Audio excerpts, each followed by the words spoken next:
All right, good evening, ladies and gentlemen. Welcome to Valhalla High School, home of the Norsemen. We're here live in the Thunderdome tonight as West Hills visits Valhalla for game number 2 for league.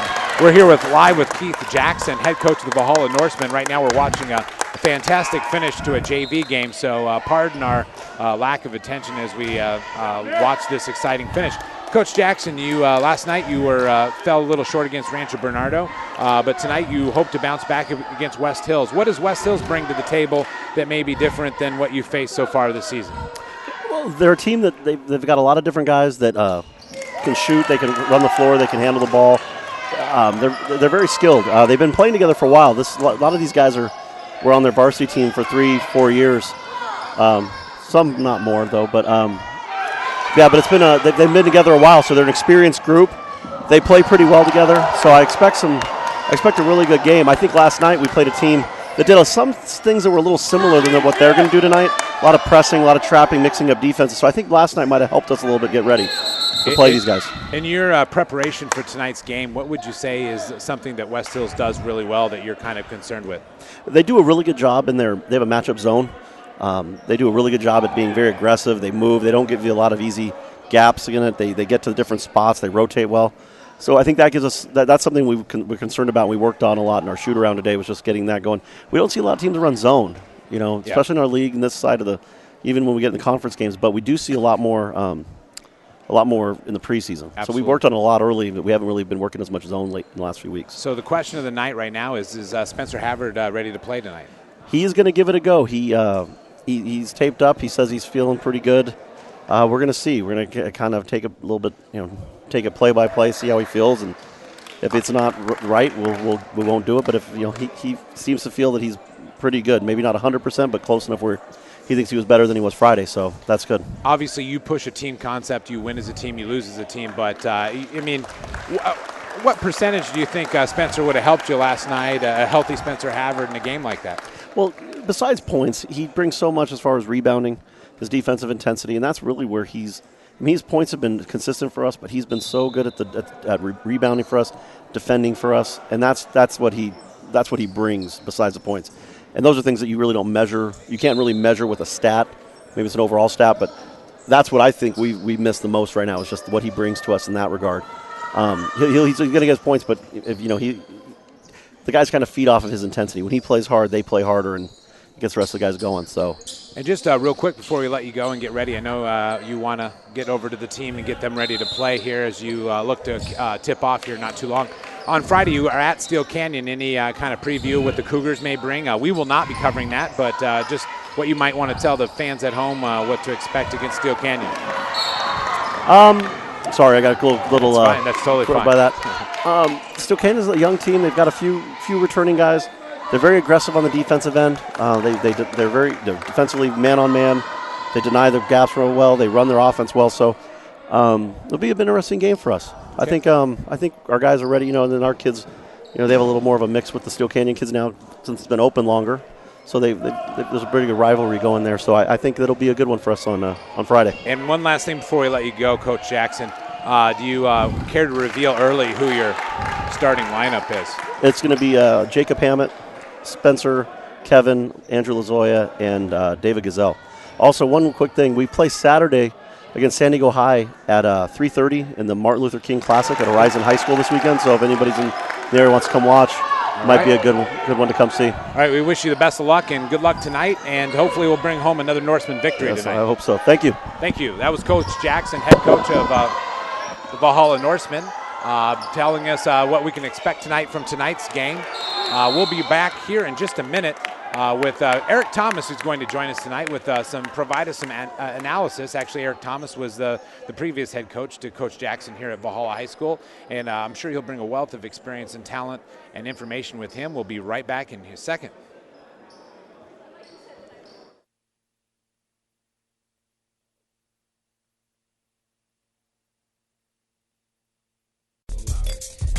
You're watching Orange Nation TV.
shot. John Todd wide open. Number 4 not going to be brought down. John Todd's going to walk it into the end zone. And this, good God, so good. Everybody ready? Follow me. Get up off that thing and shake the youth. Get up off that thing and shake the youth. Sing it now. Get up off of that thing and shake the youth. Feel better. Get up off of that thing and try to release that pressure. Get up off of that thing and twist the youth. Feel better. Get up off of that thing and shake the youth. Sing it now. Get up off of that thing and shake the youth. Feel better. Get up off of that thing and try to release that pressure.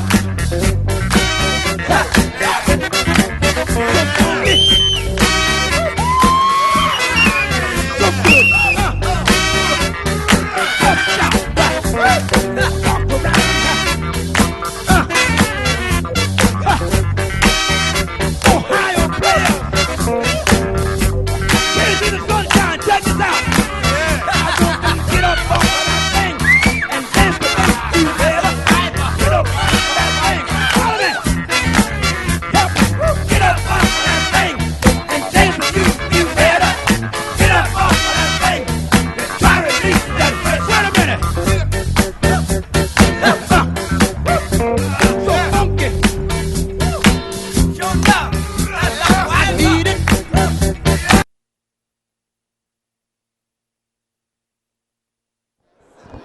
All right, just a second, folks. We're actually going to bring you the last 4 seconds of this JV basketball game here. Right now, we're just getting our camera reset up for another shot. We apologize for that, but we're doing a good job nonetheless. We thank you for joining us right now. We're going to have varsity basketball here shortly, but right now it's 59-58. The visiting Wolfpack are up by a point, but what's more important is the Wolfpack led by about as much as 17 at the end of 3 quarters. And now the JV Valhalla Norsemen will cut this down to a 1-point lead. And with 4 seconds left, they have the ball and an opportunity to score. I'm here with Eric Thomas, who will be providing some analysis tonight. Eric, any quick thoughts while we watch the last few moments of this game?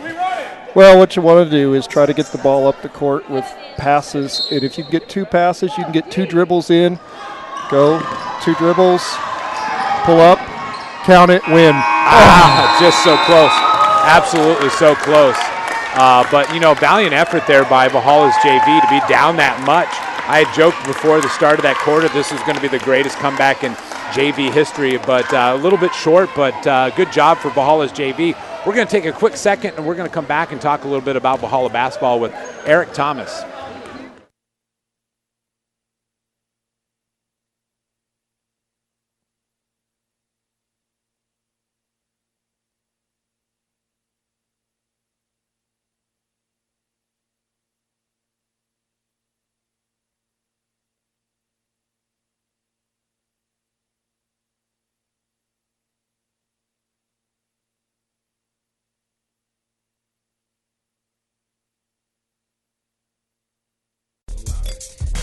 You're watching Orange Nation TV.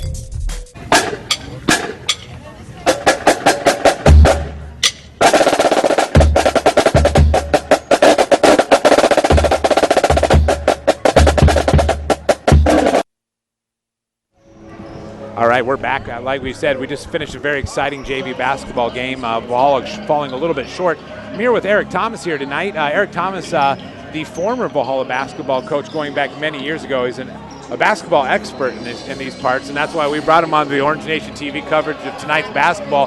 Eric, what do you want to say to the listeners out there in Orange Nation TV land? Well, thank you, John, for that introduction. I'm not sure I'm much of an expert. I do know how to shoot, but I don't know how to score. Absolutely. All right. Well, we do appreciate. He's also a Lakers fan, so maybe he can give us some insight how the Lakers are going to turn that one around. But we don't need to do that right now.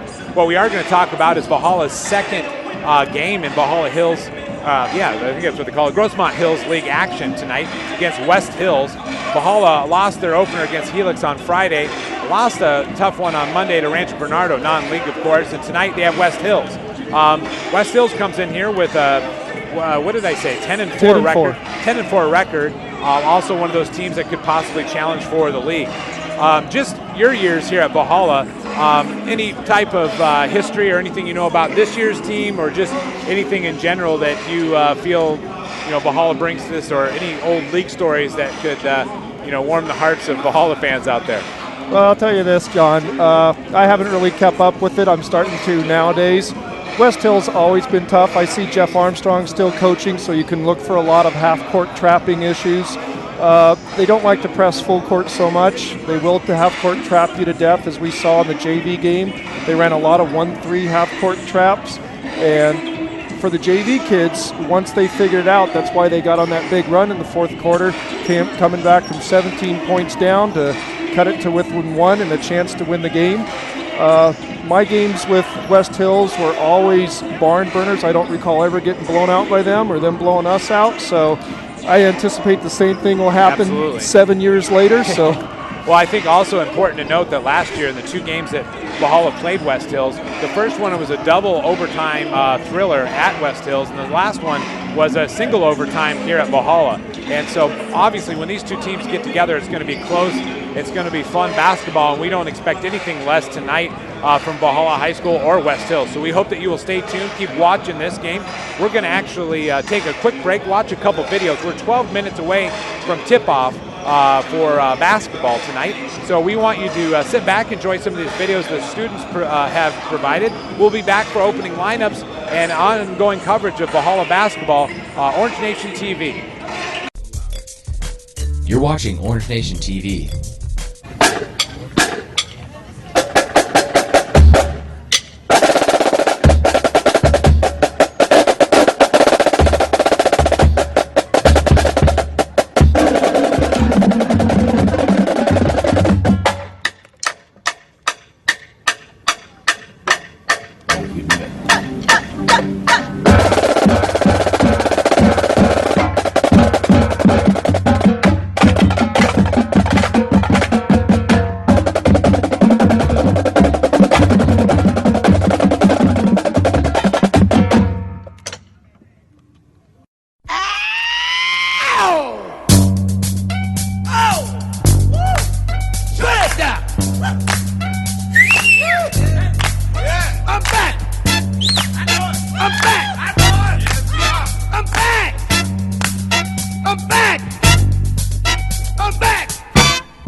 Go.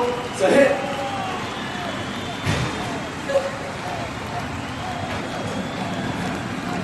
Go. It's a hit.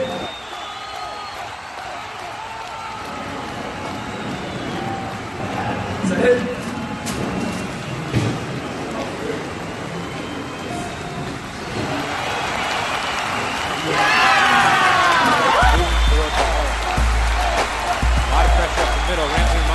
Get out, and he's got Ben Howard wide open in the field. We're going to see what kind of legs Ben Howard brought tonight. And Ben Howard, we're going to start. You can't. It's hard not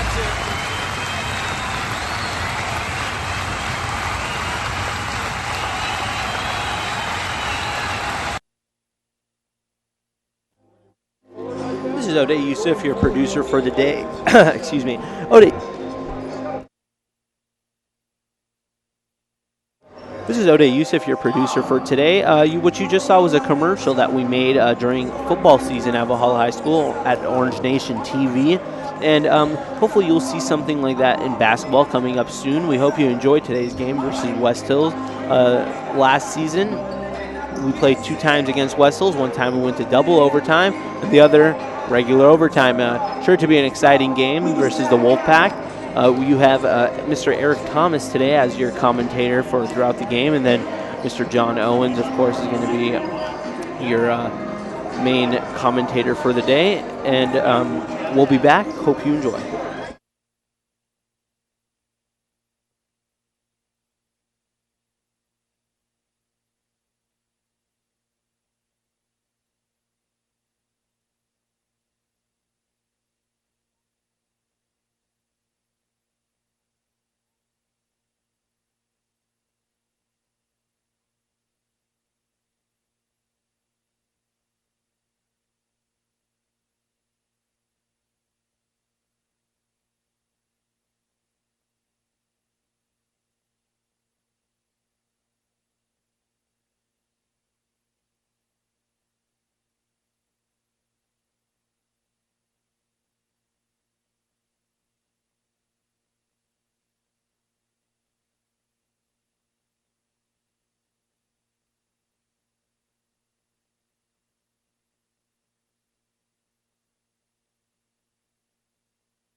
All right, we're back here live here at Valhalla High School, the Thunderdome. Right now we're getting starting lineups underway for both teams. And obviously the visiting West Hills Wolfpack will be introduced first. We'll kind of give you a preview of that. If you can see on your screen, the players come to the center there. But starting tonight for the Wolfpack, at guard is senior number 3 Martin Paniatov. Number 20, Chase Parsons, and Chase Parsons is a junior. Number 22, Johnny Preston. Johnny Preston is a senior. And looks like Jerron Satterfield, number 25, will also be starting tonight. He's a senior. And last and not least, Brent Wilder. Brent Wilder, number 35, for those of you keeping track at home. He's a junior, and it appears to be the tallest man on their roster, listed at 6'2". And now for your Norsemen, number 1, Kevin Mills, who's a senior. Number 3, Spencer Havard, a senior. Andrew Lazoya, just a junior, number 4. Number 5, David Gazelle, a junior, number 5. And Jacob Hammett, number 10, rather.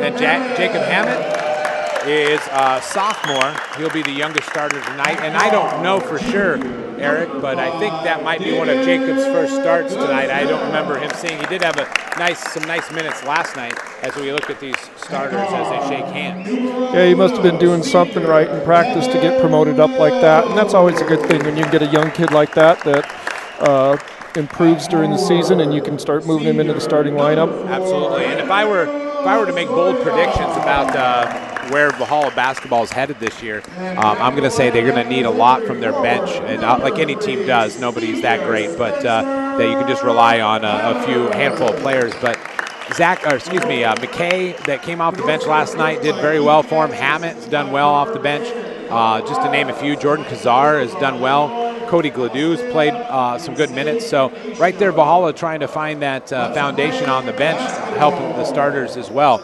Yeah, if you can get 3 to 4 guys help you out, it doesn't have to be great minutes. If you just get them 2 to 3 minutes at a time that are very productive, it really improves your team.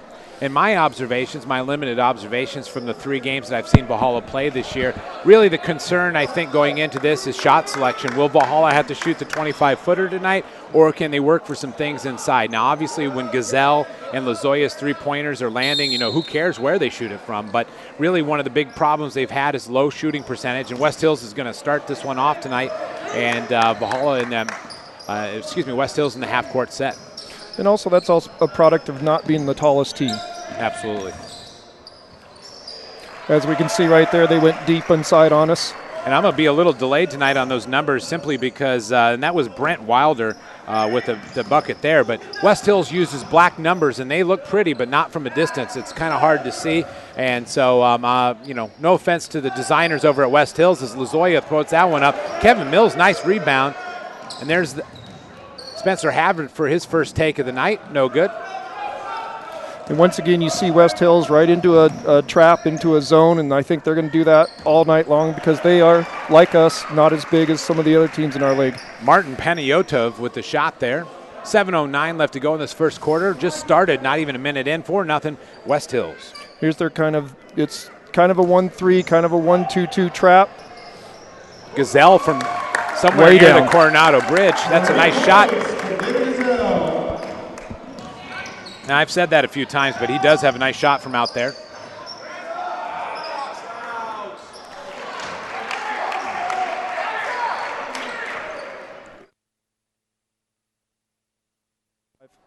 And that was Wilder. No, 25, I'm sorry. Excuse me. That was Jerron Satterfield with the putback there. Gazelle again. Gazelle found his spot. I think there's a little tape X over there where he practices maybe and feels comfortable, but that's a nice shot. 6-6, all knotted up right now. 6:19 left to go in this first quarter. Looks like they're going to go right at our sophomore here. Martin Paniotov with a nice turnaround jumper there. Now I got to say, I'm glad you're the one announcing all the names here. This is where they pay me all this money to do that. Kevin Mills from the elbow. And one of the things, too, that I've talked about, because I have such a limited vocabulary the last few games, is offensive boards. We just don't get a lot of second looks on offense, and that was a good example last possession. And once again, when you're small, you've got to compensate in other matters. So, I don't look for us to be a great offensive rebounding team, which is why we're going to be a great three-point shooting team and a great trap team. Foul's called on, I believe, Jacob Hammett there, and that'll be his first. And that's a first team foul of the evening for both teams.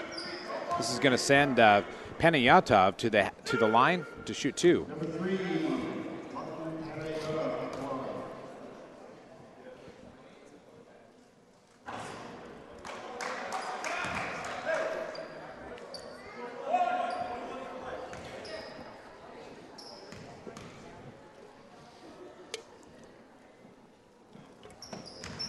And Martin finds Panayotov finds the second one, and that adds 5 points. He's got 5 of the Wolfpack's 9 here early in this first quarter.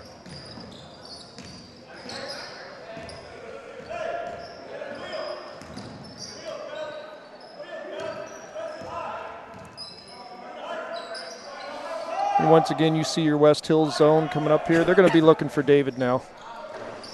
And can't get that one to fall. Here comes West Hills on the other end. Panayotov, nice drive to the basket, can't get it to go. Good rebound there by the sophomore, Jacob Hammett. Oh, nice pass. Oh, just a little bit behind him.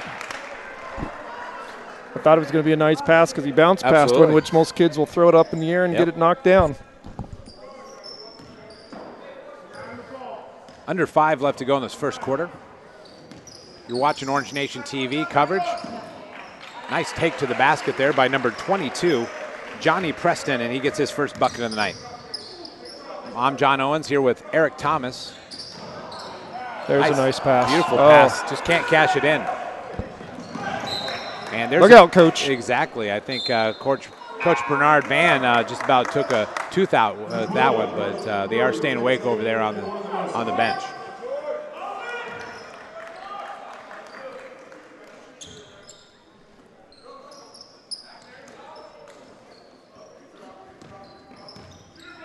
See, right now it's kind of a soft trap. They're really not going after us that much, so they're just trying to take time off the shot clock to make it so we don't have that much time to get a good shot off.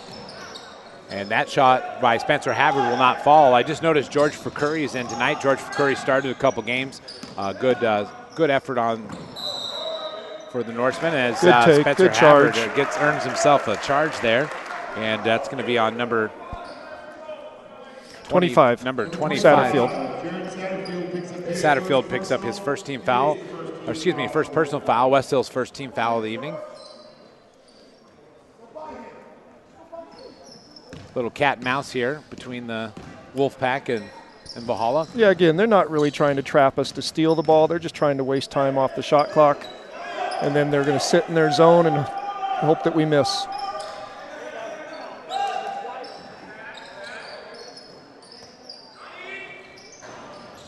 Miss there by Gazelle. On that even front zone a little bit, at least when they set up in the half court, you think they may be able to try to split that, but we'll see what happens.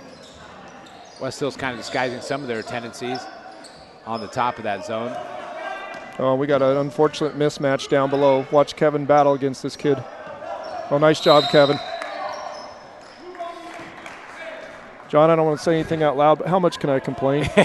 You can complain just as long as we don't get an email from the Officials Association. And no swearing, of course. But that one is going to be on Kevin Mills. And you just, I tend to agree with you, Eric. I'm sitting beside you, so I should. But I believe that was unwarranted foul on Kevin Mills. That's his first. Got a shot from the corner there by Panayotov. He seems to be the main focus of their offense right now. Tough one from Lozoya there. He lost the handle. It's nice follow-up by Spencer Havard. And once again, those close shots just not dropping for Valhalla, and they absolutely need those to keep pace with the Wolfpack. Wolfpack answers with their own missed shot, so that's very helpful.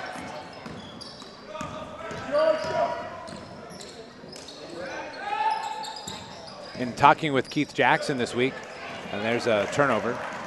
We'll let this finish.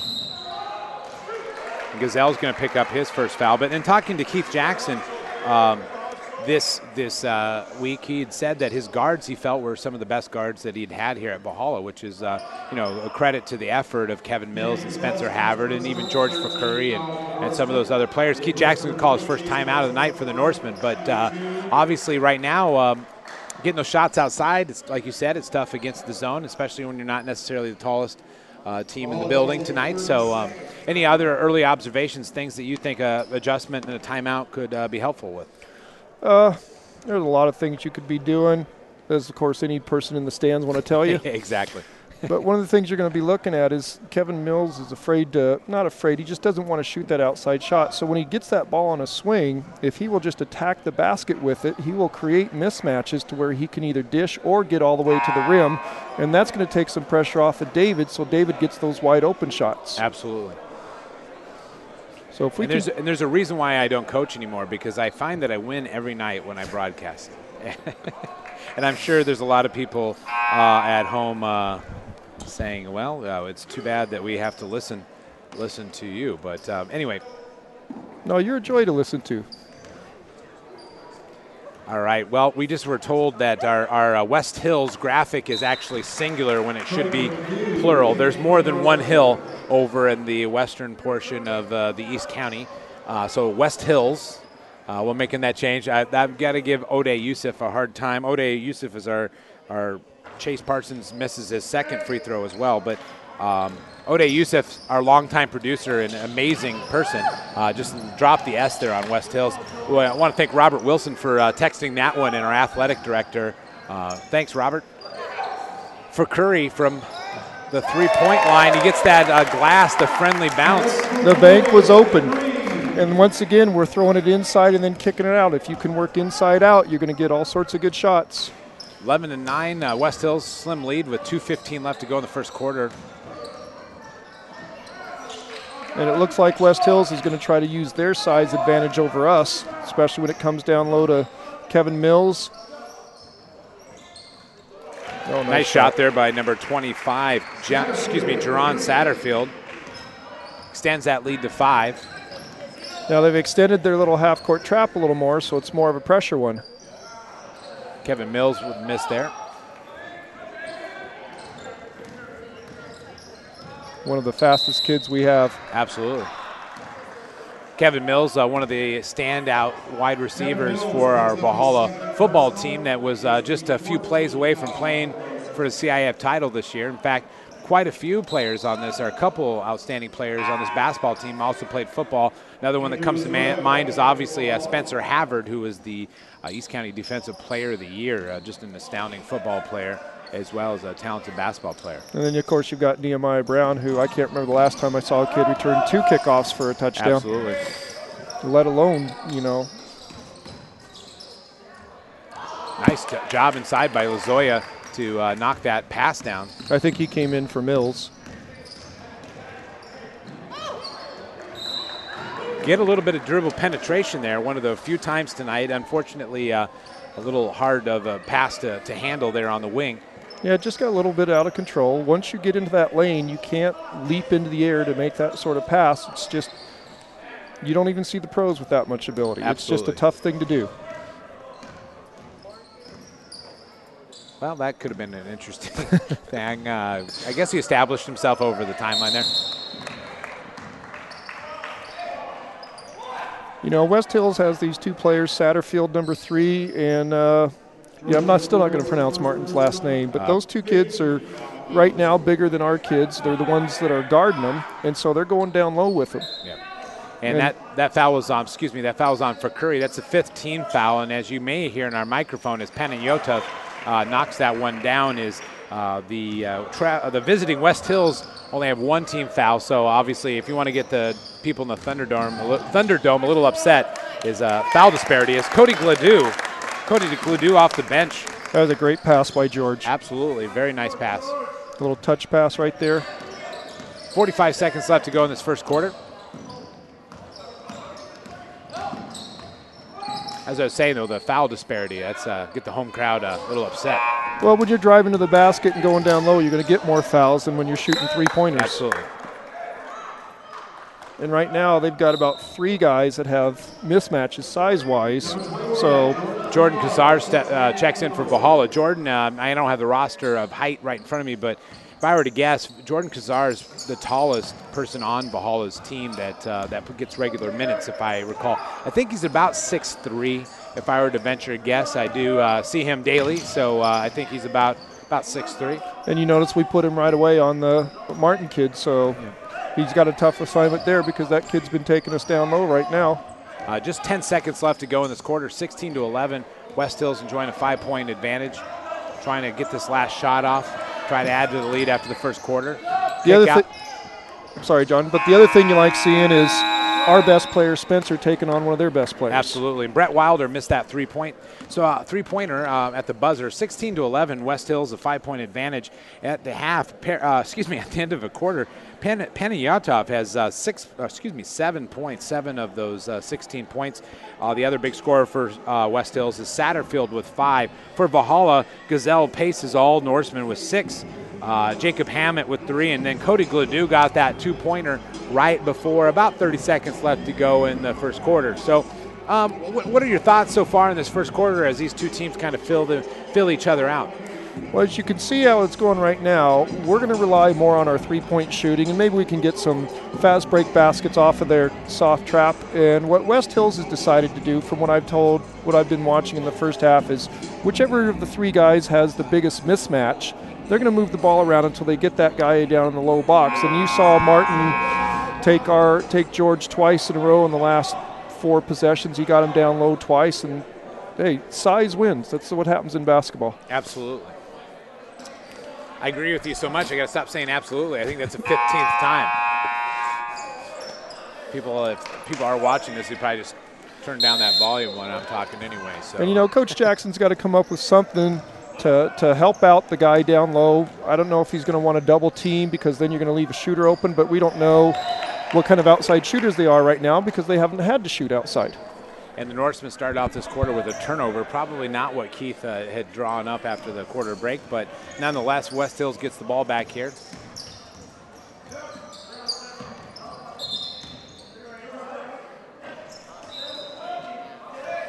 Jacob Hammett comes back in for Valhalla. He's in for Gazelle. Now, see, I don't think Spencer's going to have as much trouble with the big guys as some of our guards has, because Spencer's a very good defender. Well, nice job there by Gladue to tip that ball. Too bad Valhalla couldn't find a way to get it back. Tough take to the basket there by Satterfield, and he adds another 2 to his total. That was a heck of a shot and a heck of a good defensive play by just going up straight and forcing a tough shot. We're going to get a foul quite a distance from the basket. Number 5, Daniel Lewis, gets his first foul of the evening. And that's the second team foul as we enter the second quarter here for West Hills. And remember that little soft half-court trap they were doing that really wasn't doing anything? They've extended it out. They're coming up on our guards. They're going to see if we can handle the pressure. And it is a trap. They're going right at them. Just move. Paul appears to be pretty confident trying to break this. Did what they had to do, get to the nice backside. Pass. Excellent finish there by Jordan Kazar. See, and what we've got to make sure we do is that people like Cody and Andrew Jordan that are sitting in the very back don't stand back there. They move up a little bit to help out our guards.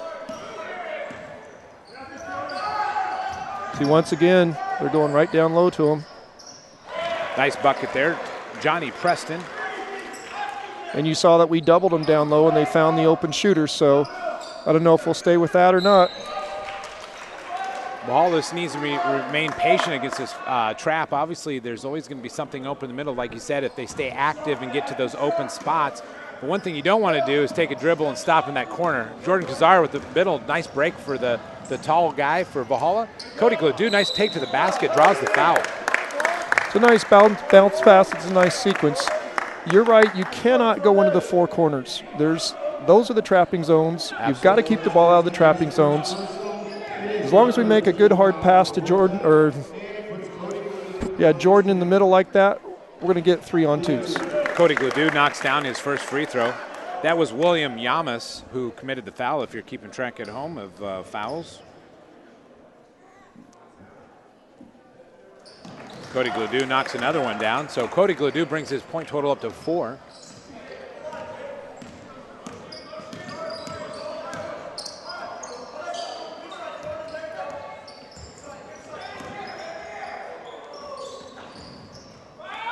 Well, it was a pretty take to the basket. Couldn't get it to go for Peniotov.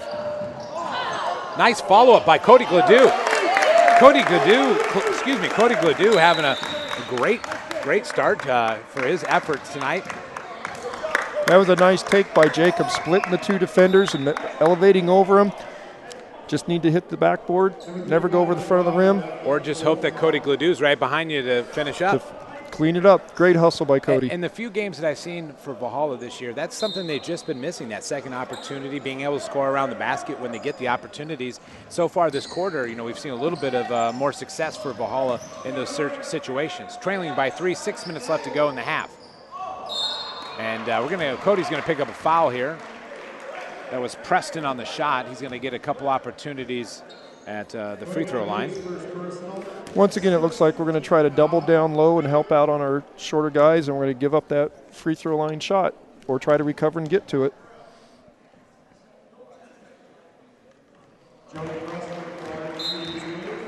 We'll find out if they can shoot from outside or not.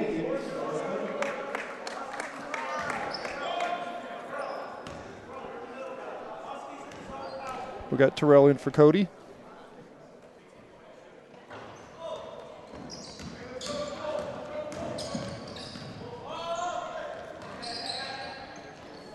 Tough shot there by Lozoya. He gets it to go, and Valhalla pulls within 2. That was actually Lozoya's first basket of the night. Lozoya, one of the top scorers for Valhalla. It's got to get him active here, finish up the half. And McKay's in, as Eric noted earlier.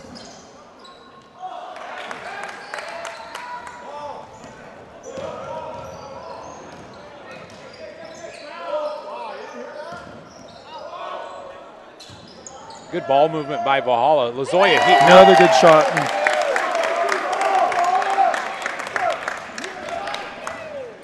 So a couple of the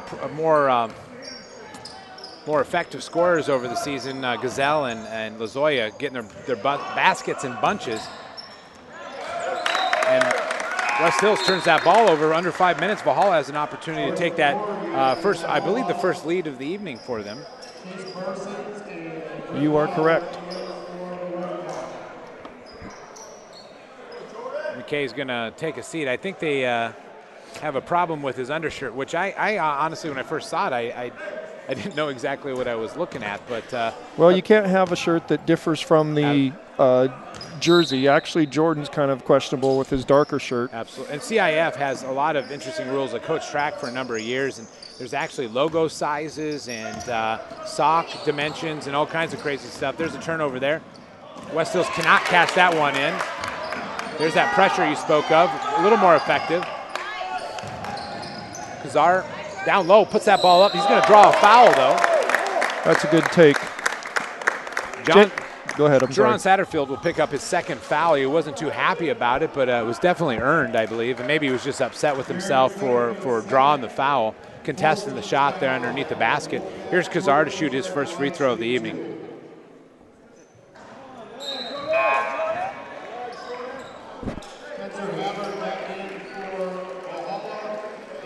Jacob got away with one. You just can't make that type of pass with a guy all over you. We got lucky. He missed the layup, and Jacob did a good job of getting back and getting the rebound.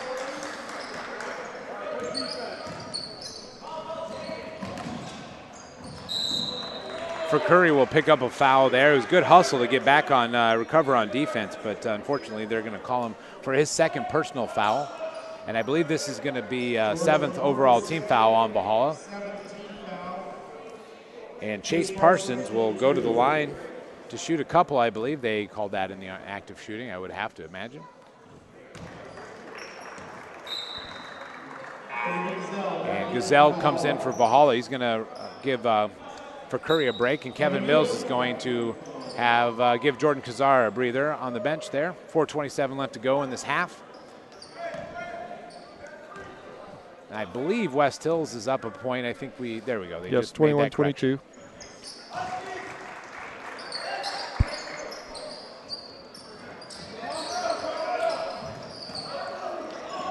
Good ball fake there by McKay. And I think this is an official time here. Maybe something on the ground. So it's always one of those things, unless you're sitting right where the coach is sitting, you don't always know what exactly occurred right there. Yeah, I'm not sure. Maybe he thought something was on the court and thought it was a dangerous situation.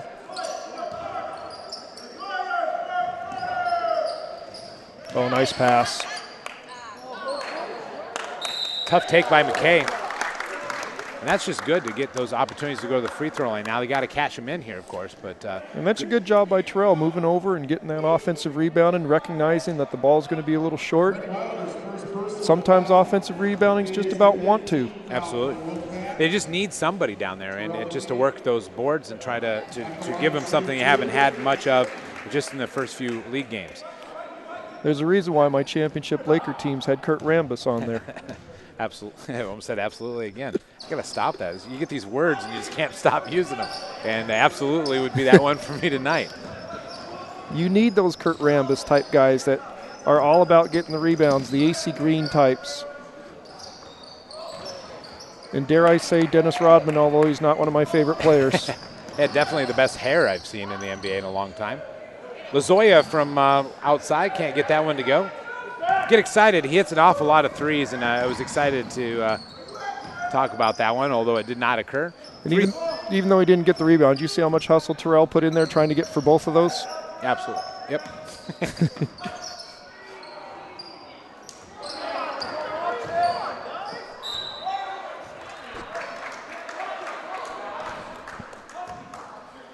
Vice Principal Sam Lund, if you saw on the camera, was very helpful getting that ball there, the errant pass out of bounds there.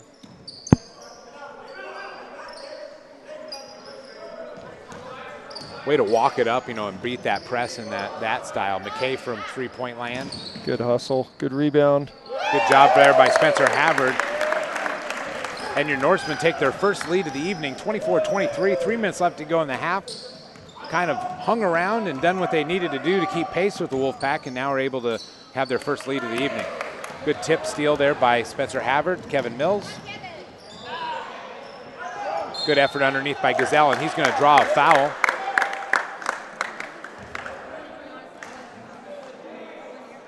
Once again, just kind of difficult to see those numbers. It's on Johnny Preston. And that's what we need Kevin Mills to do. When he gets a situation like that on the guy, he's got enough springs to get up over him. He just needs to use the backboard and get himself in a little better control as he's elevating over a guy. Gazelle knocks the first one down. But good hands by Spencer to knock that ball loose in the first place. Right now, West Hills is running kind of a 1-4 UCLA set where they'll throw it into the elbow.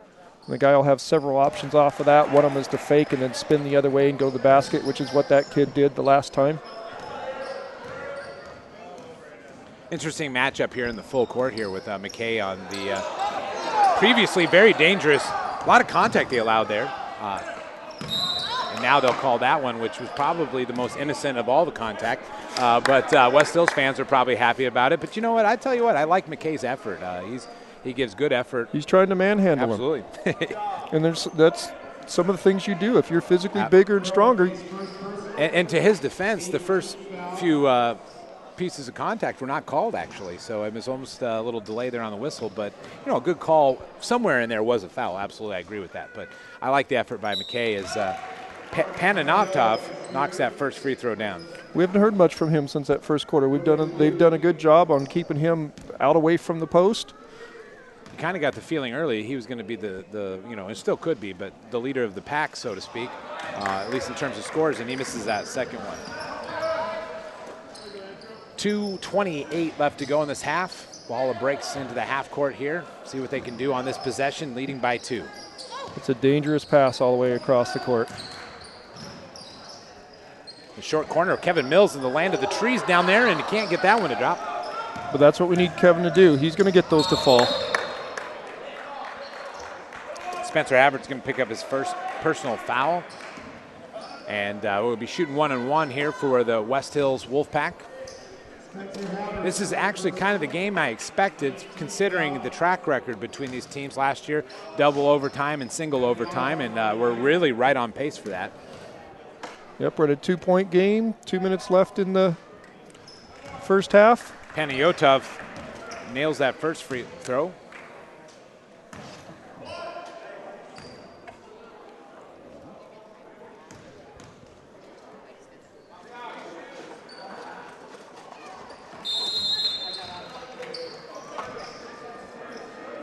We get a quick timeout with 2:07 left to go. We got a tie ball game.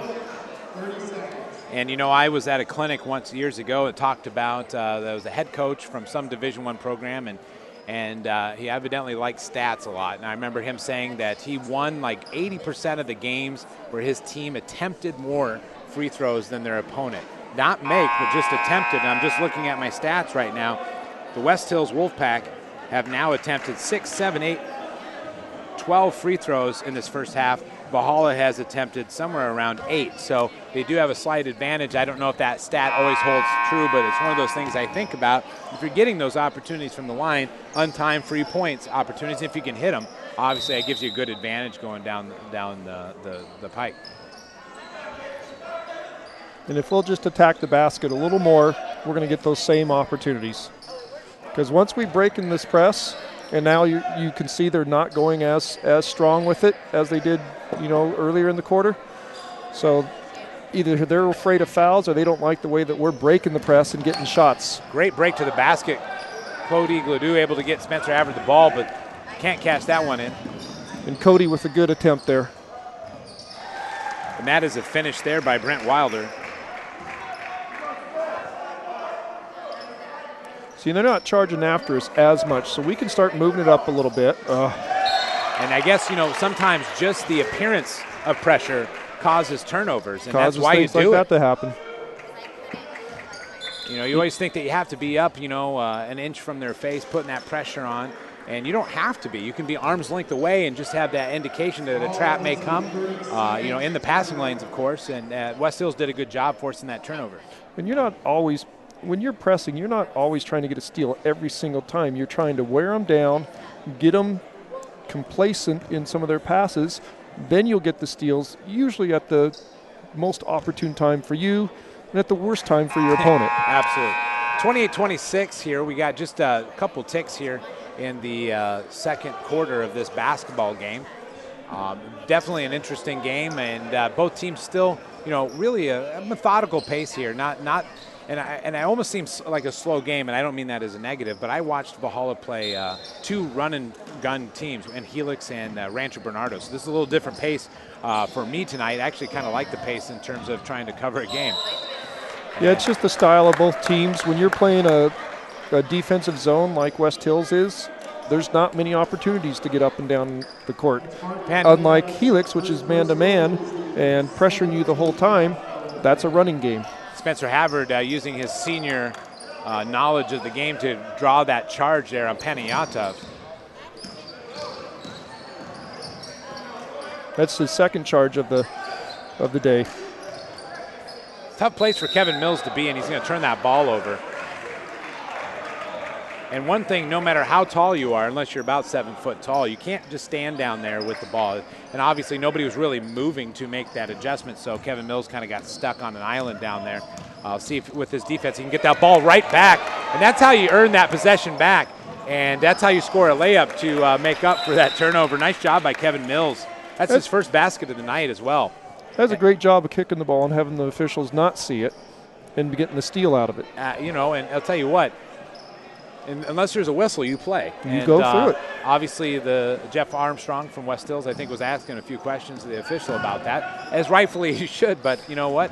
Kevin Mills worked hard for that basket, good effort, and used his athleticism to go get that nice layup. You know, his previous move, he was open on one of his moves and didn't realize it, then moved back into the defender. So he just needs to have a little bit of awareness. Nice steal there. Cody Gladue really, playing one of the better games that I've seen him play. Obviously, he plays well most nights. It's just a really good effort here tonight by number 44, the senior.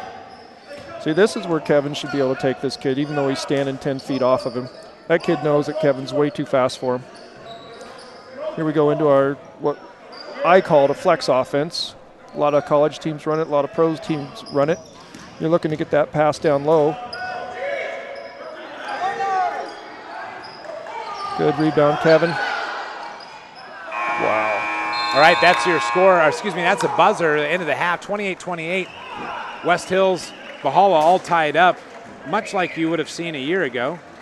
And we're going to total up some stats, and we got figuring out some shooting percentages. Our stat guys are right now getting those calculators out, and of course they're Valhalla kids. They don't actually need to use calculators. They're so skilled thanks to great math teachers like Eric Thomas. But I need a calculator, so give me just a second here. I am not a math guy. If anybody that knows me at home, if my parents are listening right now, they spent thousands of dollars on math tutors, and mainly because I can't count. Give me just a second. Well, John, I spent all day doing math, so I don't feel like helping you out. You're on your own. All right, we can give you some scores right now. Martin Peniota paced the West Hills Wolfpack with 10. Most of those coming from the free throw line. He had a couple buckets early, but he earned some from the charity stripe. 7 points for Jerron Satterfield. 5 points for Johnny Preston, and Brett Wilder with 4, and Chase Parsons ending the scoring for West Hills with 2. From from Valhalla, really nice spread of scores. It seemed like everybody that's played tonight has gotten at least 1 bucket. Kevin Mills with 2, Spencer Havard with 2, Lazoya with 4, Gazelle with 8, and looking over this, Cody Gladue with 6. Now, Cody Gladue, great minutes tonight. I think he's really been a nice surprise tonight and has really added some scoring and some really good defensive play just from my observations. Spencer Havard kind of quiet tonight, coming back ankle injury, but it's nice to see him on the court. You've seen him defensively. Kevin Mills just with 2, and George Procuri with 3. Your observations here early on in the first half, what are your thoughts? Well, you look at what we were talking about earlier. It's nice to have 3 or 4 guys that can help you off the bench, and right now we have that. We've got, 2, 4, 6, 8 guys in scoring. They've got just 5. We shut down their 2 biggest scorers. Who's going to score for them? Whereas they're going to have to guard 8 different guys. We bring someone in, they're all scorers, and we're making some nice passes. We're doing some great job defensively, getting our hands in the passing lanes. And right now, it's another barn-burning Tuesday night classic. Yeah, absolutely, in the Thunderdome where all the magic happens. One other little observation, and I don't know if it'll come into play because the pace of the game isn't that radically fast, but West Hills only has 8 players suited up. Now, they don't really have anybody in foul trouble, so that's really not an issue. But sometimes with only 8 people on a roster, maybe they get worn down, or Valhalla maybe can out-condition them down the stretch. And that's probably why they're not running such a full-court press. They're running kind of a soft press, intermittently jumping out at us. Okay. Trying to conserve energy, trying to keep guys from getting into foul trouble, because sometimes when you press, you start reaching. Next thing you know, you get one of your main players in 2, 3 fouls, and now you're in trouble. We just got this handed to me, some amazing stats from our Orange Nation TV stat people. I can never attest how accurate these are. We give it our best try. So once again, these are unofficial, and if we ever, if you think your nephew or your grandson had 1 more rebound than we gave him, we do apologize. But we tried to focus on some team stats. From the field, Valhalla shot 52% in the first half. Nothing to write home about, but a little better than some of the percentages we've seen. Actually, John, for a high school, that's a pretty good percentage to shoot above 50. Okay, and then from the free throw line, 66%. And just looking over this, 5 turnovers. I think we may have had a few more than that, but definitely maybe not double digit in the first half, and that's good, and that's a credit to Valhalla's basketball play.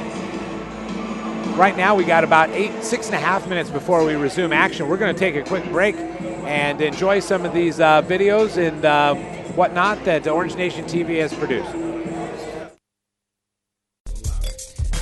You're watching Orange Nation TV.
deep. And he's got John Todd wide open. Number 4 not going to be brought down. John Todd's going to walk it into the end zone. And this good God. So good. Everybody ready? Follow me. Get up off of that thing and shake the juice. Get up off of that thing and shake the juice. Sing it now. Get up off of that thing and shake the juice. You better get up off of that thing and try to release that pressure. Get up off of that thing and twist the juice. You better get up off of that thing and shake the juice. Sing it now. Get up off of that thing and shake the juice. You better get up off of that thing and try to release that pressure.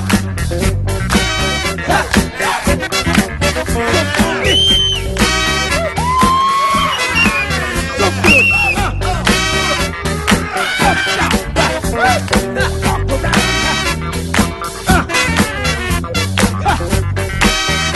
Ohio players. Get it to the sunshine. Check this out. Get up off of that thing and dance the beat. You better get up off of that thing. Follow me. Get up off of that thing and dance the beat. You better get up off of that thing and try to release that. Wait a minute. So funky. I need it.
All right, we're back. We got 30 ticks until we start this second half of action.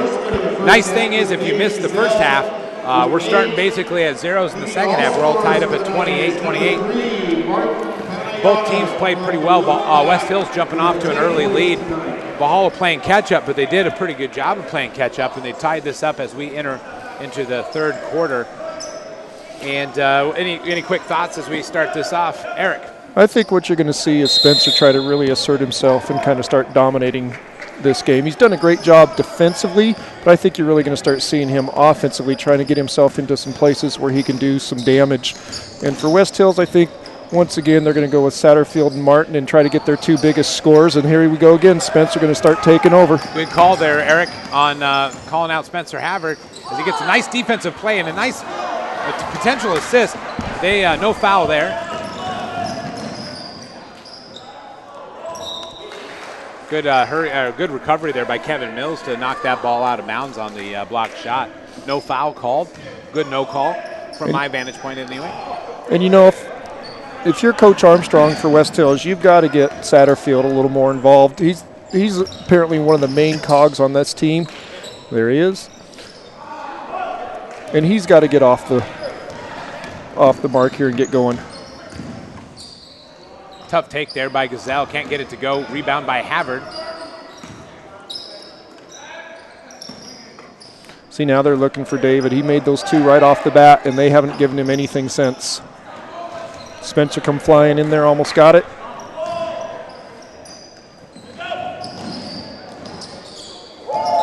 Good recovery there by Spencer Havard. Looks like that ankle's feeling a little better. He got up and made a nice block there. He's totally dominated right off the bat. Defensively, let's see if he can do something offensively and get himself into some good places. I didn't see anybody put a lid on these rims at halftime, did you? I mean, looks like both teams are going to struggle a little bit to try to break the ice here in the second half, but hopefully that works out well for Valhalla.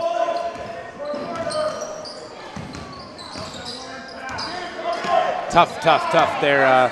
Kind of dangerous pass there.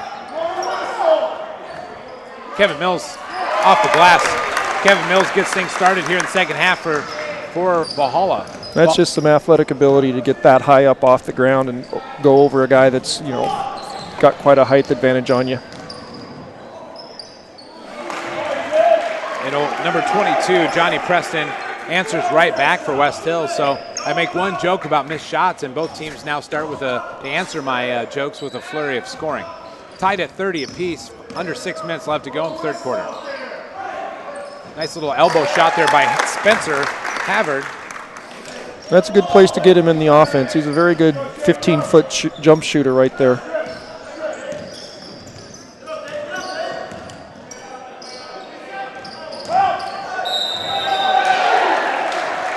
They're going to count that on the take there, it looks like.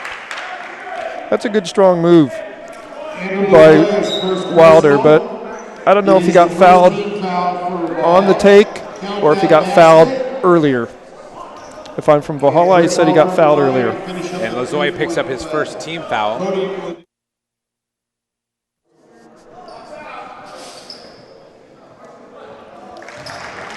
Wilder gets that three-point play the old-fashioned way. West Hills 1 point advantage. 33-32.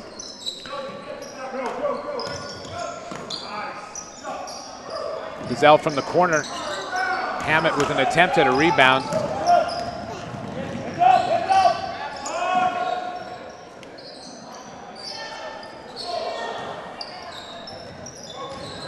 Couldn't quite find the rim there. The hometown crowd wants a little bit of, there was some contact there, was no call. Cody Gladue picks up a nice bucket underneath their basket there for his 8th point of the night. That's a good bounce pass by Kevin, getting it in there, and that's a good strong dribble by Jacob not to get fouled or not to let the body, you know, cause him a turnover.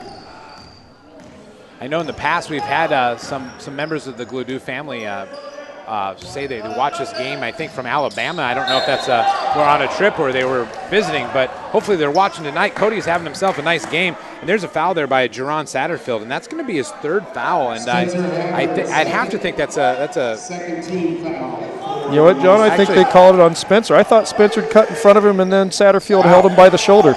I'm a little surprised at that. And Satterfield gets that shot to go down. I'll tell you what, I'm a little surprised there, but obviously I'm not on the court, so who am I to say anything? Getting a little lazy there. Thank goodness Havard was able to knock that layup down. Gladue on the backside. Can't get that one to go. Kevin Mills. And I really got to believe that Kevin Mills had position there. They called that on Kevin, I guess. right? Am I correct? I think he was clearing them out. It's not the first time I've disagreed with an official call. Sure, absolutely. I've got a technical back in my day a few times, and maybe it wouldn't be the first or the second time I actually haven't they called complained that about foul. him. They called that foul on Spencer Havard. That's his third. So right away, bang bang, Havard getting a couple fouls. That's his third team foul, and I guess I didn't really see that. So my bad. I thought they called it on Kevin Mills. Johnny Preston knocking down that shot. Right, West Hills with a 3-point advantage. And we're going to see a foul there on Peniyatov, his second. First team foul of the half for West Hills. 3:46 left to go in the third quarter. George Curry comes in for Valhalla. Keith Jackson's going to keep Spencer Havard on the court. Havard's plenty smart, so I'm sure he's aware of his foul issues, and he will, well, he'll shoot a three there. Missed shot. Yeah, that was in and out. It was dead on the money. Nice job by Gazelle. Good defensive recovery for Valhalla.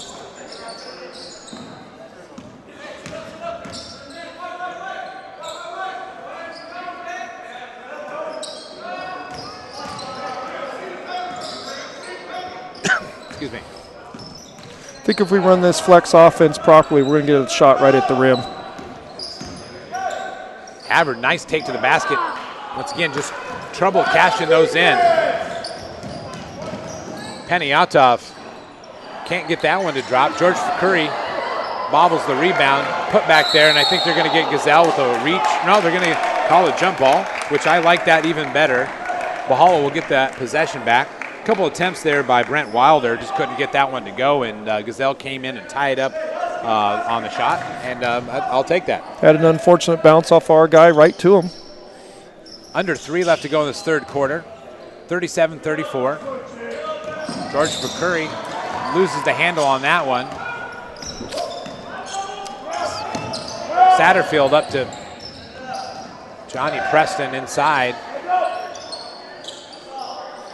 And Peniyatov unable to catch the rim on that. Valhalla will get that ball back. Yeah, I don't think that's his best part of his game is shooting outside. He's very strong inside. Absolutely. He's really a lot of fun to watch in that first quarter. Been even more fun if he wasn't playing Valhalla, but definitely a good athlete and enjoyable to watch. Definitely knows how to use his body down low and get the advantage and score on a shorter player. Valhalla's got to be careful getting that ball down in that deep corner because West Hills is going to trap that and force a turnover like they just did. And West Hills unable to score in transition. Cody Gladue is going to go take a seat. Jordan Kazar, the junior, is going to take a few minutes here for the Norsemen. You know, if David would just sneak down a little bit, we might be able to get a breakaway. That's a good play right there.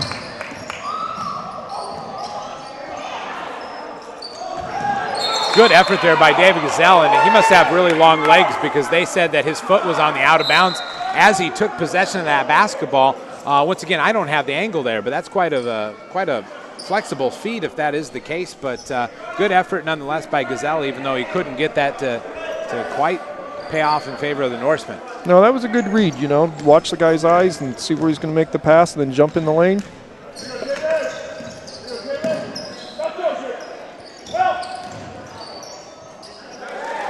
That's a tough high percentage shot there for Parsons.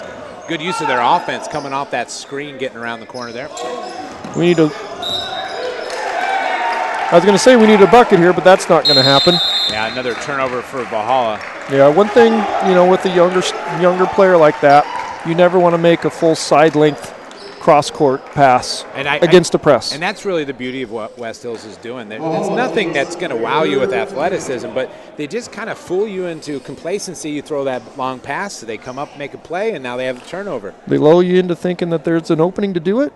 You do it, they jump into the gap, or they make it to where your guy has to leap for it. Ball goes off your hands. Absolutely. Nice job there by West Hills, forced that turnover. 39-34. The game was all tied up at half, 28-28. And since then, both teams trying to assert themselves here in the third quarter. We've had some good shots at the rim. They've been a little tough, maybe a little bit, I won't say out of control, but they're just athletic type shots, and they just haven't fallen. Spencer made a nice move underneath the guy, and it came up just a little bit short. David with a good drive down the middle, came up a little bit short. We get a layup to fall. We're right back to a tie game. So what we need right here is a stop, and maybe we'll catch a 3 in the corner off of Bress. Just want to remind those of you at home, if you like wrestling, and even if you don't like wrestling, maybe you should give it a try. Tomorrow night, Valhalla High School will take on Steel Canyon here in the Thunderdome.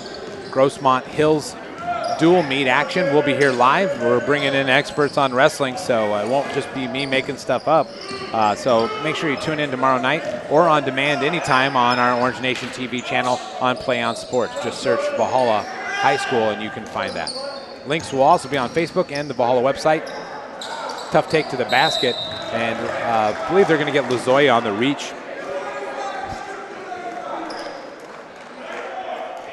Yeah, they are going to give that foul on Lozoya, his second of the evening. 1:22 left to go in this third quarter. Did a good job of keeping them from getting an and one. Just totally took the ball and the arm. Make the free throws. Brent Wilder.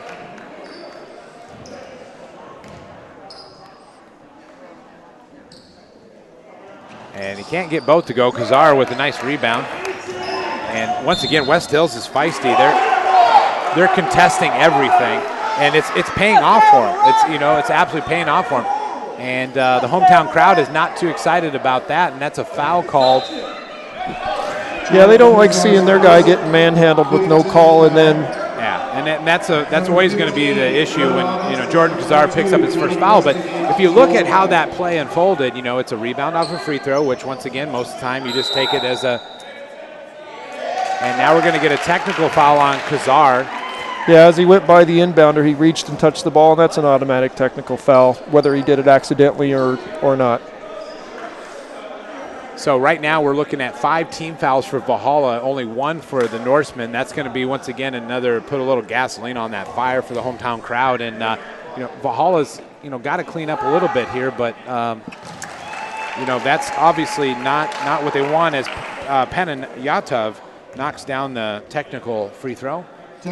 No, we can't just keep giving them free throws. It's extending the lead right now, and right now West Hills is shooting them pretty well.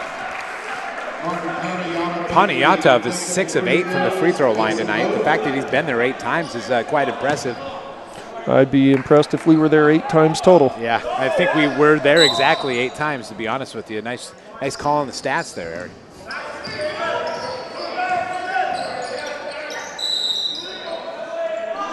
All right, we're going to get a illegal screen, I believe, on West Hills. Also known as a makeup call to appease the home crowd. That'll be on Brent Wilder, his second foul. Because I know I didn't see it. You can send all email inquiries about tonight's broadcast to ethomas@guhsd.net. John Owens is very much 100% supportive of the officials tonight. But please don't ask me to change the grade for him. We're going to be under a minute here shortly. 34-42. The visiting Wolfpack enjoying a nice lead here against the Norsemen in the Thunderdome. Nice take to the basket. Get in. Spencer Havard gets it to drop. He's going to have an opportunity at a 3-point play, and that's exactly what that's exactly what Valhalla needed. Yeah, we needed to stop the momentum. And I like the substitution bringing Terrell in because he gave us such good minutes and such effort and such physicality in the first half, and hopefully he'll be able to do that here in the second half and stem this run that West Hills got going. Lewis picks up his second foul for the Wolfpack. That's third team foul.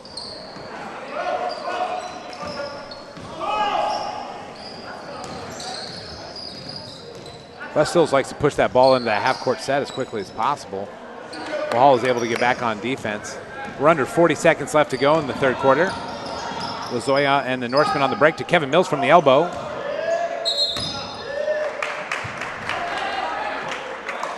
.4 seconds left to go in the third quarter. Yeah, Kevin just shot that a little too quick. He was a little surprised. I don't know if the pass was really meant for him, but he just kind of caught it and kind of got a little out of sorts.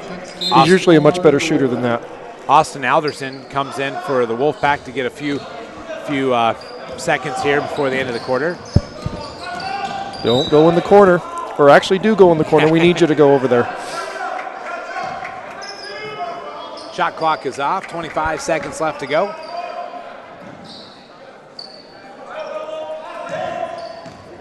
be nice to see Valhalla get a quick turnover here and come down and get a bucket right before the end of this half, or end of this quarter. But instead, we get the exact opposite as Patnot Yatov gets his first three-pointer of the night, but adds to that total. He now has 15 points for the Wolfpack. Got to get a shot off before that buzzer. Kevin Mills does. Oh, nice job, Kevin. Kevin Mills cancel out the last three for the Wolfpack. Nice job there by Kevin Mills. He brings his total up after 3 quarters of play to 7 points. So Valhalla finding a little bit of their scoring action. They managed to score 11 points in that quarter, but unfortunately West Hills scored 17 in that stanza. So any thoughts as we go into this final stretch run for both teams? Yeah, I hope Martin's parents don't call because I said he's probably not a good outside shooter and he just swished one to make me look bad. And it's actually a very nice looking shot that Absolutely, he has. Yeah, you tell you what, he's really been pretty fun, like I said before, a very fun player to watch. Old number 3 for West Hills, and it makes you tough to guard when you can shoot outside and you can play down low. That's a very tough guard, and we're going to have our hands full with him. Well, going into this fourth quarter, really only one person on either team in foul trouble, and that's Spencer Havard with 3.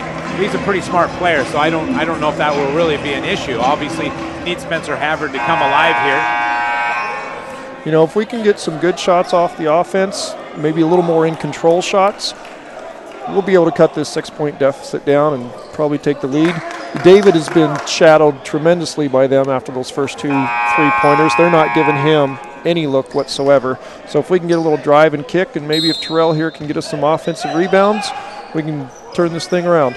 One thing to note, too, West Hills has only got 3 team fouls. They have a lot of fouls to give before Valhalla gets to shoot a free throw.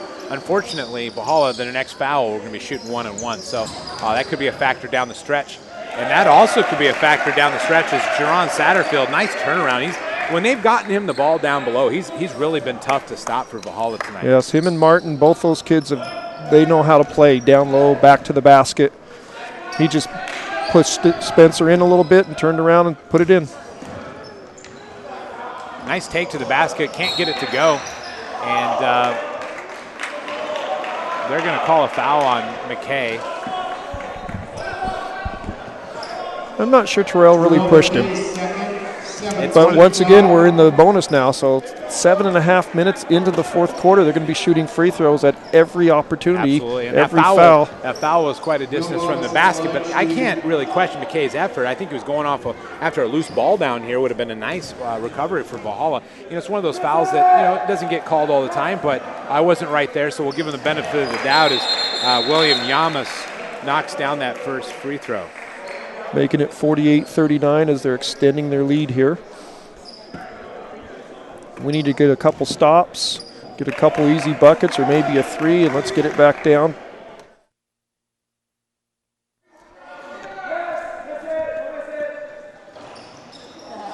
But once again, West Hill is doing a good job shooting free throws. Yamas knocks the second one down. We're going to get a timeout here with 7:25. Valhalla's trailing by 10 points. And really, when you look at it, John, we've had layup shots. Absolutely. Yep. It's not like we're taking wild, off-balance 3-point shots or, guys in our face. They're tough shots, don't get me wrong. We're just not making them. And there's nothing you can do. Their kids are making good efforts, good moves to the basket. They're just not going in right now. With a trailing by 10 points, obviously it's not out of the question. I mean, one thing Valhalla has been able to do the last few years, and that is hit some timely threes, and so we hope to see it. Yeah, and we know it's not out of the question. The JVs came back from 17 points down in less time. Yeah. West Hills picks up a little more on their half-court trap, and again, it slows us down. McKay's got to finish that one. Can't quite do it.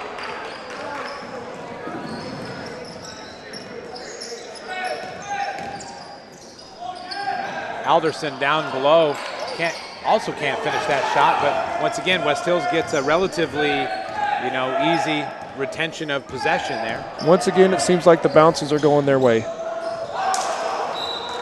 Thankfully, the passes are not. It would have been potentially a great dish by Satterfield, and he made a great dish on the previous possession. The kid made a great left-handed shot, and it just didn't happen to go in. But see, with this press right now, they're slowing us down, which is taking time off the clock, which is making that 10-point lead loom larger and larger as we go on. Because pretty soon you're going to start looking up there. It's going to be 4 minutes left and 3 minutes left, and you're going to start pressing. And they literally broke the timeline at about 9 seconds. So you take 9 seconds off your opportunity to run an offense, and that's quite a significant number. And right now, I'm not sure that we know what we want to do with the ball. Lozoya is going to put it right. Well, I got a little excited there. I thought maybe it was about time for Lozoya 2-point special there. Tie up McKay. I think they're going to actually call that a jump ball. I think Keith Jackson wanted to travel. Once again, McKay's using his physicality on a smaller guy. He put his hands up like, I didn't foul him. Somehow the kid went to the floor. Gravity. But it's a turnover for us. If we can make it count here.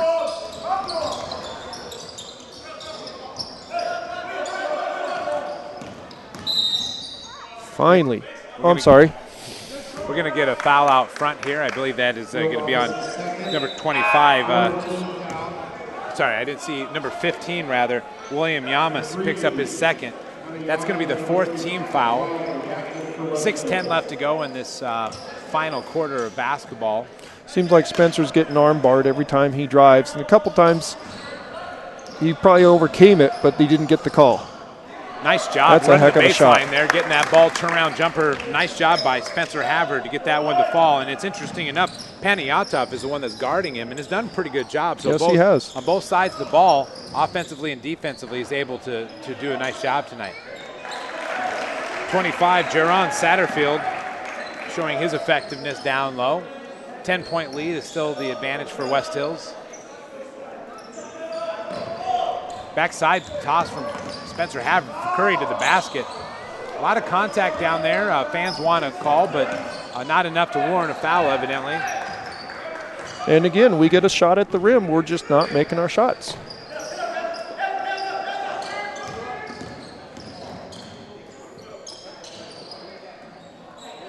Nice rebound there by Satterfield.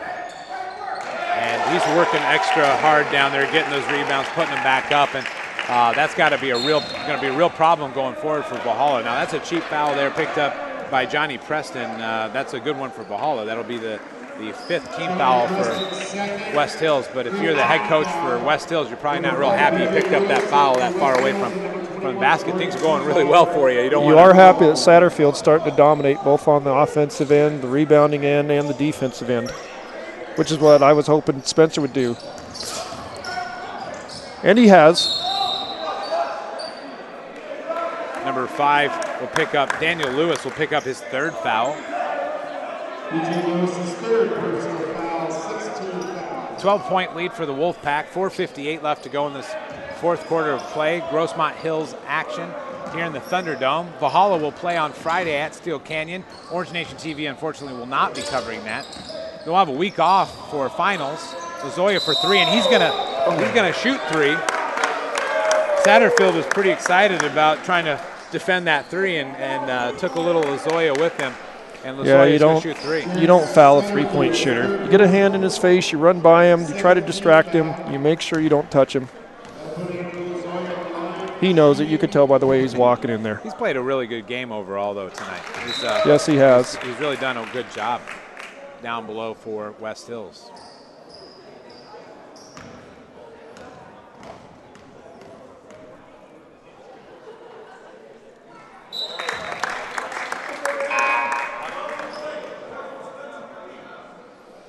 This is huge for us, David hitting all 3 of them.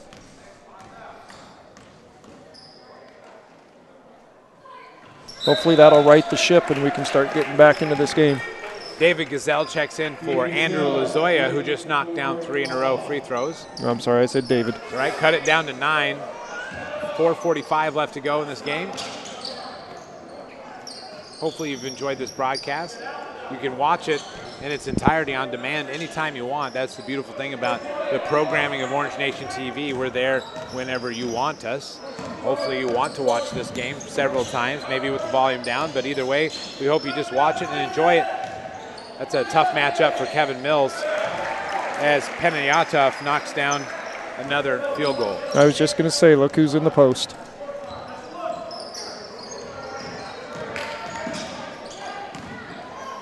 Gazelle for 3. Oh, nice job. Jordan Kazar can't get it to Nice go. job, Kevin. Mills, scrappy play down below by Kevin. He's going to draw a foul. He's going to go shoot a free throw. That's the first time the referees have awarded him for his effort. He's had 2 or 3 plays where he's made an effort, got the ball, went back up, and didn't get the call. This time he finally did. That'll be the 4th foul on Daniel Lewis. I saw a movie with him once. He's a heck of an actor. I think. Did he? Lincoln. That's right. Very good movie. That's right. I preferred Last of the Mohicans, going about 12 years ago, I think, on that one. I remember that movie when I was in my 30s. There you go. Little unknown stat for Eric Thomas for all those people back home. Lozoya checks back in for Valhalla. George Fakuri will take a seat. And once again, we're looking at about a 9-point lead, 4 minutes. West Hills is probably going to look to slow the game down even more, make that time precious. Well, I'll tell you what, that take right there, Valhalla can force those kind of errant layups, and that's a good possession defensively. They didn't have to work that hard to do it, but Kevin Mills showing that he's a good hard worker underneath there, and he gets a tough basket underneath. And once again, he doesn't get rewarded. He got hit on the top of the head. Anyone but 2 people could see it. Oh, Kevin. Preston on the drive. Preston has done that quite a few times, been able to drive the lane and get a 2-point basket. Well, Kevin went for kind of the foot steal on that play and kind of made me chuckle there. Give it an old Kevin. Nice We job. finally went over the top of the press and got a wide open layup. Gazelle's able to answer on the other side, 50-57, 3:11 left to go. Valhalla, I think Spencer Havard thought they'd forced a turnover there, but they're going to give that ball back to West Hills. 3:10 left to go in this game. 7-point advantage for the Wolfpack. And we'll need to amp up the pressure and start having them make some mistakes. Both teams will be shooting free throws down the stretch. That could come into play. I know the guy with the ball right now, Patton Yadov, was not the guy who wants to shoot free throws, if you're going to at all avoid it.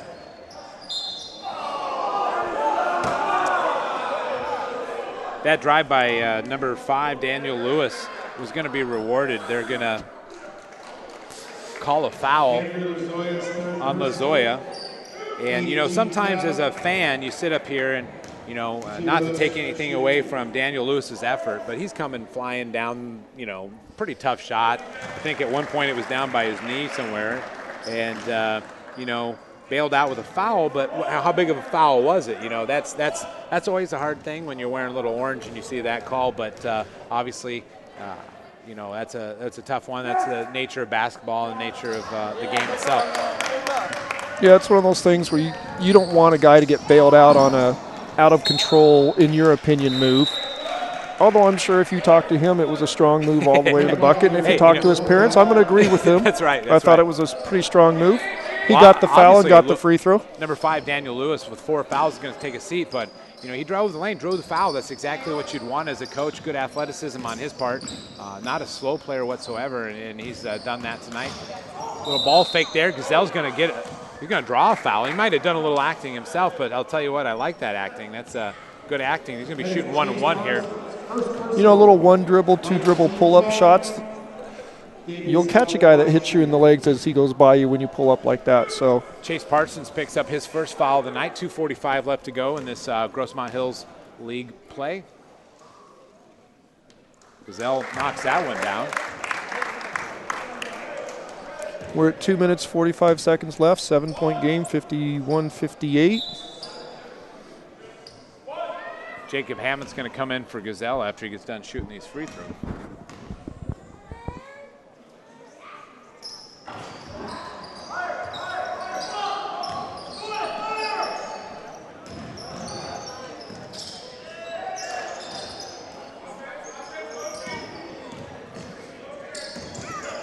Looks like we got a little switch. I don't know if it was on purpose. Satterfield now having Kevin on him. Johnny Preston been really Good challenge by Kevin Mills to force that shot. But Preston has been really accurate there in the paint tonight, and that's one of the first ones I recall him missing down there. It seems he's been a very good shooter from that area. Gazelle missed on his own drive. Kazar follows that one up. Nice job working underneath with, I believe, coming down underneath the basket. Nice job there by Jordan Kazar. His first bucket of the second half. Timely, too. Nice tip there by LaZoya, I believe. And this is where you're going to have a problem here if you're a West Hills, if you're a Valhalla fan. That's a turnover. They're going to get back to West Hills, but there's so much body right there. I mean, it's you kind of start to wonder. I guess I'll say it. Maybe what is a foul, what is not a foul. All I know is Terrell knocked one of their kids over, and it wasn't a foul. They knocked our kid over to where he bounced the ball off his leg. That's a travel. That was a travel, and that was a little That's bit a good call. It's a good call there, and no harm, no foul, really, as Valhalla gets that ball back. Turns out we do get the turnover, just took a little more time. Now, if we can get a good shot here, this is what we definitely need. A good shot here. Cut it to 3, cut it to... That's a good shot. Kevin Mills is smooth and fast, and absolutely finds a way to hit the net with that basket. Under 125 left to go. 3-point lead for West Hills. And we're really close to where we were last year with a double overtime and a single overtime. Just like that, it's a real close game with a little over a minute left to go. And them down to 14 on the shot clock. They're going to have to get a shot here. Jordan Kazar trying to come over and make a play there. They're going to say he got a little too close and a little too much contact. He'll pick up his third foul, and I believe this is double bonus. Is that? No, sorry. It's still the 9th team foul, so we'll still have 1-1 here. But once again, being in foul trouble early makes it very tough to be aggressive because any sort of touch could possibly be a foul depending on how things are going. And now it gives them opportunities at the line. Hammett's going to go sit down, and David Gazelle's going to come in.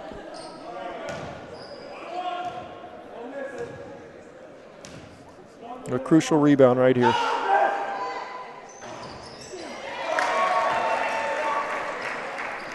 Brent Wilder knocks that first one down.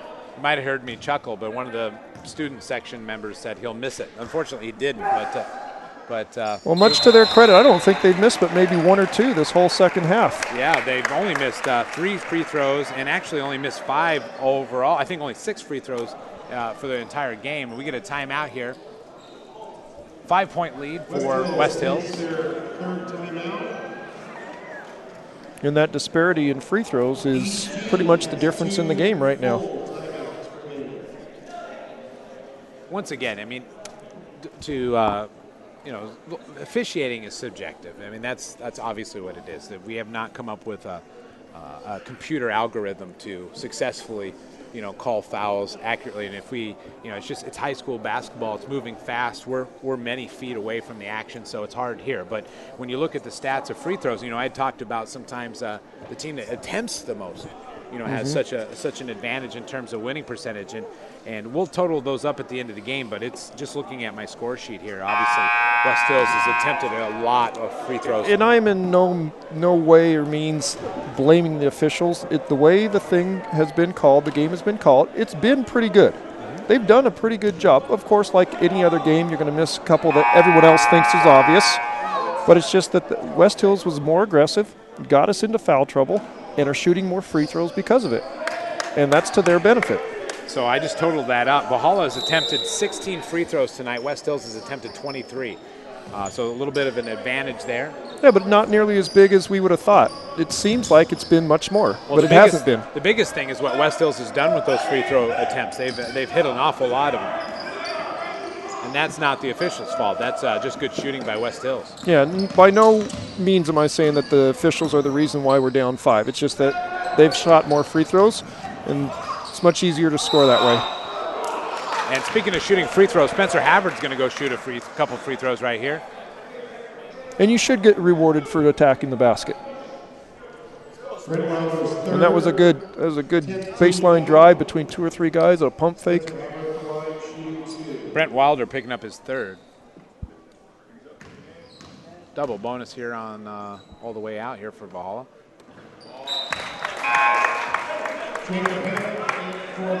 Still a 2-possession game with 4 points and down 4 with 40 seconds left. We need to make it a one-possession game here and get a stop. Hammett. They could run it all the way down to 6 seconds on the shot clock and not even have to take a shot. Hammett comes in to play a little defense for Valhalla. Looks like Preston in for West Hills, maybe to play a little offense. Making a couple switches there. Havard knocks that one down.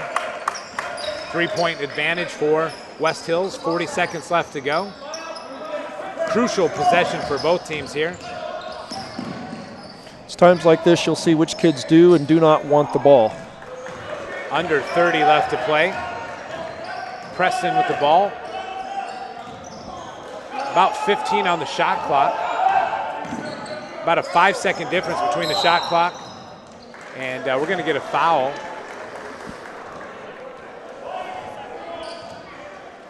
Jordan Kazar's fourth. Kazar's first, actually, no, I take that back. His fourth foul of the evening. 17.7 seconds left to go in this game.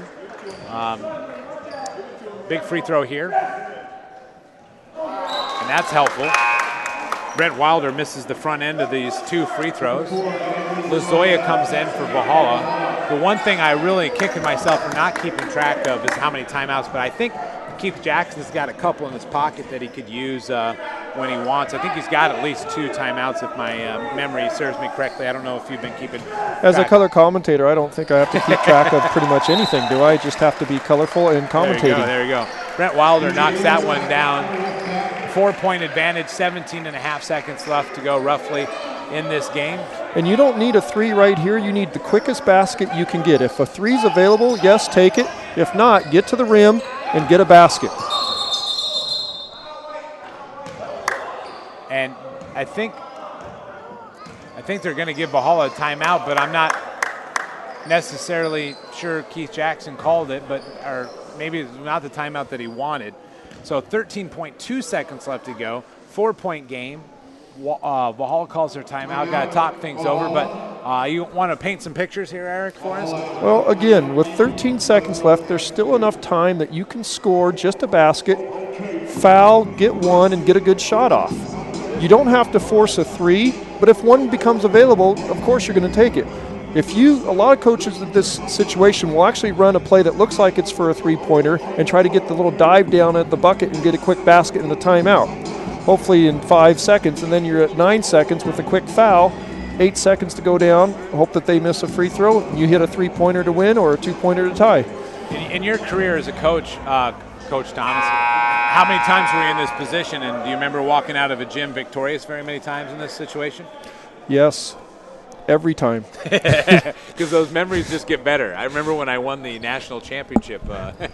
No, I will tell you one time we were playing a Canadian team, and it was the year with Paul Martins and I'm going to draw a blank on all the names, but we went into a press. We were down 10 with a minute 30 left.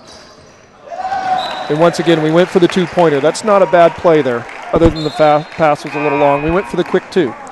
And didn't take much time off. Unfortunately, West Hill's going to have the ball. You're going to see a quick foul here. Maybe a denial here, of course, but obviously a foul if they do get it in. West Hill's going to call timeout here. But to finish a quick story, we're down 10 with about a minute 20, minute 30. We got 3 steals in a row and hit 3 3-pointers to bring us within 1. They hit a free throw, and then on the miss, we ran it up and hit another 3-pointer at the buzzer to win. Wow. That's pretty exciting stuff. Hopefully maybe we'll see a repeat of that tonight. I'd love to tell you it was all coaching. I don't think I had one thing to do with it. As our kids made shots, they played aggressive, got their hands on balls, and things just went right. And you need a lot of things to go right in the last, few seconds like that. Cool. Valhalla's going to need a lot to go right in this last few seconds of play because they're real in danger of going 0-2 in league, which does not count them out, but they've lost now. If they lose this will be their second home loss. And it gets tougher when you go at the other place. I 100% agree because both at Helix and at West Hills are tough outs when you have to go on the road to play over there. Their first hope here is to try to get a 5-second call. That's a steal by Spencer Havard, very eerily similar to his play as safety for the Norsemen. Gazelle's 3-pointer is up, no good. Scramble on the ground. Got to get that up. And now you got to put that up. Jordan Kazar does. it'll be under, and really there's 6 tenths of a second left. And so Kazar gets that to go. Mathematically, math wizard. Now you're looking you're looking at a very, it's going to be very tough. You're going to have to get a 5-second call. Unfortunately for West Hills, they had a kid wide open right here, but he wasn't looking at him. He threw it down deep, which was not a bad play because even with the turnover, it took up time to bring the ball up the court. Was it Andrew or was it David that had a wide open look at it? I think it was Andrew. What more could you ask for? A wide open look. Sometimes they go in, sometimes they don't. And a great scramble by us down low to get the putback. We just need a little more time. So our hope right now is to try to get a 5-second call. And then we need a little throw tap in. But if I was West Hills, I would throw it to half court towards somebody. Because if you throw it all the way out to the full court and it goes out of bounds, they get it underneath.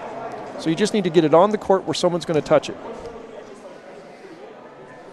Or just throw it into one of your guys if they break open. If they don't, just throw it in the middle of the court. All right. Pretty much need a Norseman Thunderdome miracle here for Valhalla to be successful. You need a catch and shoot steal. And that's going to be the end of your ball game right there. West Hills is going to be victorious 61-59. Very close game. Really played hard by both teams. Coach Thomas, what are some of your thoughts here before we wrap up some of the stats here tonight? I think one of the biggest differences, of course, in the game is West Hills did a good job of shooting free throws. We unfortunately ran into a stretch in that third quarter where nothing fell for us. And it wasn't like outside shots didn't fall. We had 3 or 4 layups at the rim, good moves by our kids, and baskets didn't go in. Only to lose by 2, you've got to overcome those kind of rough spots like that. We did a great job in the last 5 minutes getting from 10 down to 1 down, 3 down. I'm looking forward to watching this team the rest of the year. I think I'll be coming out to more of these, even though I'll probably be banned from doing this again. No, you've done an excellent job. In fact, I would welcome you back anytime you want to be a part of this broadcast. You really made a difference. Well, thank you. And I would echo what you said. I think there's a huge upside to Valhalla's basketball team. I think they can catch fire. They got to do it soon, though. I mean, they're 0-2 in league, and unfortunately, I believe West Hills is the same division we are in CIF. I could be wrong, but I do think, once again, that's, if you comes to a playoff scenario, obviously that's what you start to worry about. Now, Valhalla goes to 8-8, and I believe West Hills goes to 11-4. Just to kind of look at scoring tonight, Panayatov had 17 points for the Wolfpack, and he led all scores with 17. Right there with him is Jerron Satterfield, who had a strong second half. Yeah, those are the 2 big guns. Brent Walder had 10 points, and I think I missed. Johnny Preston had 11. I'll tell you what, number 22 was pretty tough from the guard position tonight, and he really looked smooth to the point where I almost forgot about him. And then I was looking at the score, I'm like, yeah, he kind of tore us up at times. Yeah, he did a great job right at about the elbow of the free throw line, making those jumpers seem effortless. Yep. And Valhalla had about 8 guys score tonight. I think they had about 10 plays, so that's a pretty good percentage there. Kevin Mills really heated it up in the second half. He had only 2 in the first half, but he finished the night with 13. Very strong going to the basket. That's very what you strong. Absolutely needed. And 11 points from David Gazelle. Cody Gladue had a nice run here tonight with 8. And Andrew Lozoya had 10, and it was good to get Spencer Havard back. That's the other thing. It can't be discounted here. Spencer Havard, I think, played really hard, but obviously with an injury, I still don't think he's 100%. He didn't play last night. The ankle is one of those injuries that you just can't fake that. That's not an injury you can just ignore and rub some dirt on it, so to speak, especially when you're quick and you rely on the things that he brings to the table athletically. To put that much pressure on your ankle, on your cutting, your stopping, your moving, it's tough to come back and play and be effective offensively. He was very effective defensively and rebounding. Plus, you got to understand that every team in this league knows that he is our probably main gun. Maybe he's not, but they're going to focus on him first of all before they focus on the others. They're going to look at David and say, okay, we can't let him shoot. And as you saw throughout the game, David hit those 2 wide open ones in the first half. He hardly got an open shot after that. Yeah, everything was contested. Definitely a very difficult effort tonight for Valhalla to overcome. We really appreciate all of you tuning in tonight. And if you're watching it on demand, we thank you for watching this again. We'll be back here in a couple weeks to cover more Valhalla basketball, but if you miss Orange Nation TV, don't get too worried, because on Thursday night, Valhalla is going to take on Steel Canyon in wrestling action here live on Orange Nation TV, so make sure you don't miss that.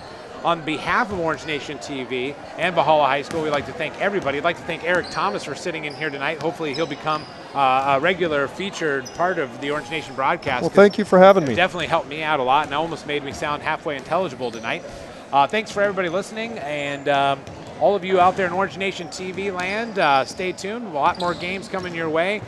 Keep focused on our Play On Sports channel. A lot of exciting action coming your way. Ode Youssef, thanks for a great job producing tonight. Thank you, Ode. Everybody drive home safely, or if you're sitting by your computer, just shut it off safely.